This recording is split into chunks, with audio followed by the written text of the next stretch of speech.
This is Optimal Living Daily, episode 2669, How to Be Good Enough at Anything in 20 Hours by Terry Toe of talktoterry.co. And I'm Justin Malik. And we're going to jump right into today's article as we optimize your life. How to Be Good Enough at Anything in 20 Hours by Terry Toe of talktoterry.co. When was the last time you got reasonably good at something new for the first time? I'm no master chef, but in the past few months, I've been learning how to cook the perfect medium rare ribeye steak. Now, unlike Gordon Ramsay, I didn't spend 10,000 hours in the fiery kitchens of London and France, but I managed to get a respectable crust on a succulent, juicy slab of beef. In this article, I'm going to share my perspective on the concept of the 10,000 hour rule to mastering any skill, and why we probably don't need that long to get reasonably well at anything new in reality. The 10,000 hour rule. Go out on the streets and ask anyone about the 10,000 hour rule, many of them would probably have heard about it. But are you aware that it is a misinterpretation of research? The research in question was first published in 1993 by K. Anders Ericsson, a psychologist from Florida State University. It was then later popularized by Malcolm Gladwell in his 2008 best-selling book, Outliers. Essentially, it's the notion that we need at least 10,000 hours of deliberate practice to become an expert or master performer in any given field. Since then, it has become a sort of global phenomenon. According to Google Trends, people didn't know about this concept until Gladwell brought it to light. However, what people don't realize is that there are two small caveats to this concept. Firstly, the number 10,000 is arbitrary. This just happens to be the number of hours that promising violinists had put in by the time they were 20 years old. The point here is that to become an expert, one would need to invest in many hours of deliberate practice, and this need not necessarily be 10,000. Imagine how much good beef I would have to waste just to hit that 10,000 hour mark. Oh, the blasphemy. Secondly, and also the main point of this article, you only need that much time and effort if you want to become an expert or a leader in a very niche subject. In other words, if all you want to be is good enough so you can get on with life, you only need as little as 20 hours. We only need 20 hours to be good enough at something new. In his 2013 presentation at TEDxCSU, Josh Kaufman introduces 4 simple steps to rapid skill acquisition, which will help us become reasonably good at something. The steps are described as follows: deconstruct the skill, learn enough to self-correct, remove practice barriers, and commit to at least 20 hours of practice. To help you appreciate this concept better, let's revisit my time in the kitchen with my beautiful steaks. Step number 1, deconstruct the skill. Quote, most of the things that we think of as skills are actually big bundles of skills. Josh Kaufman. This is probably one of the most overused cliches. To overcome huge challenges, first, break it down into smaller pieces.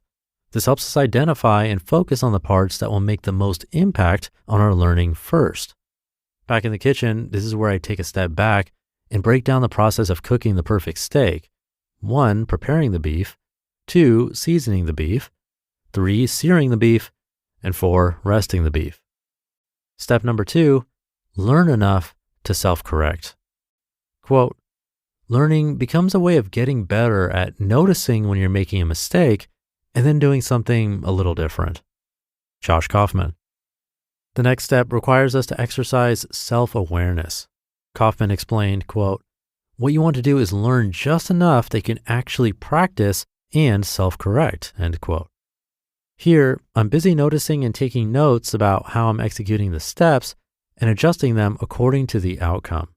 Did I dry brine the beef for at least 8 hours? Did I add enough seasoning? Am I using the right oil and pan?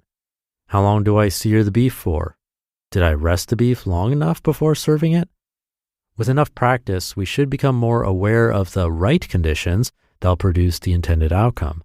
If not, keep trying. You'll get it eventually. I know you can. Step number 3, remove practice barriers. The third step of this process is all about making it easy for us to practice. Like how a messy and dirty kitchen can discourage me from practicing my steak craft, distractions in our immediate environment can derail us from performing the actual practices altogether. To ensure that I'm consciously putting in the work to practice, I make it a point to ensure that I will always have a healthy supply of beef for me to cook every week. I also make sure that I have all the other ingredients I need so I wouldn't have to make any last-minute grocery runs.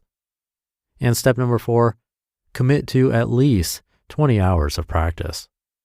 The last part of Kaufman's method is where everything comes together. This is where Kaufman suggests that we pre-commit 20 hours ahead of schedule to our cause. This will compel us to, quote, stick with the practice long enough to actually reap the rewards, end quote. In my case, I committed myself to Wednesdays being steak day for the next 6 months. I would have made every other day steak day if not for the fact that good steak is expensive in my country, so I'll just have to make do. Good enough is good enough. Learning a new skill can be a daunting process, and it's no easy feat. However, it's important to realize that we often don't need to be top of the field to do a piece of work well. With just 4 simple steps, we reduce the amount of time needed to learn something new down to 20 hours. All that matters now is to decide, what do we want to learn next and how well do we want to get at it? In my culinary journey, I'm excited to share that I'm not putting out fine dining worthy steaks, but it's good enough for me and my partner to enjoy date night with a fine bottle of wine. You just listened to the post titled, How to Be Good Enough at Anything in 20 Hours by Terry Toe of talktoterry.co. It's easy to feel strapped for time these days, and with so much you want to accomplish, wouldn't it be nice if you could eliminate some of those recurring errands like maybe grocery shopping? Well, now you can thanks to HelloFresh. Remember those New Year's goals you promised yourself you'd stick to? HelloFresh is here to help you eat better by delivering fresh ingredients and easy recipes right to your door, taking the hassle out of dinner time. No matter your lifestyle or meal preferences, HelloFresh has recipes sure to please everyone at your table. From fit and wholesome to veggie or family friendly, you'll always find something even the pickiest eaters will enjoy. And I have to say, after trying HelloFresh myself, it's hard to think that there's a better combination of delicious, healthy, and time-saving eating options out there. So go to hellofresh.com/old65 and use code OLD65 for 65% off plus free shipping. Go to hellofresh.com/OLD65 and use code OLD65 for 65% off plus free shipping. HelloFresh, America's #1 meal kit. Thank you to Terry. I found this funny because first, step 1 was to deconstruct the skill, and completely coincidentally, I talked about deconstructing a plan in yesterday's episode before I read this article, and the theme is incredibly similar. Take something, break it down into smaller parts so that it's more manageable. Plus, having a plan usually improves the odds of it happening anyway. But the other thing is, somewhat recently, we had an article from James Altucher talking about this very 10,000 hour rule and how to hack it down to fewer hours. There were definitely different points in that article. For example, one that I distinctly remember is hanging around people who are at or around the same level as you in this skill and also very passionate about that topic. So in Terry's example, that could be asking friends what their experience with cooking steak is and if they're interested in learning, and then getting together with that person or people more often to talk about cooking steaks specifically. As long as you're both passionate about it, the learning will increase because they'll discover something and then talk to you about it, and vice versa, and you'll learn from each other's mistakes and wins. So if you want to hear more about that, you can check out episode 2636. But in either case, I definitely agree, good enough usually is good enough. So thank you again to Terry for this one. Thank you for listening and being here. I really appreciate you learning along with me. I would not be able to do this without you.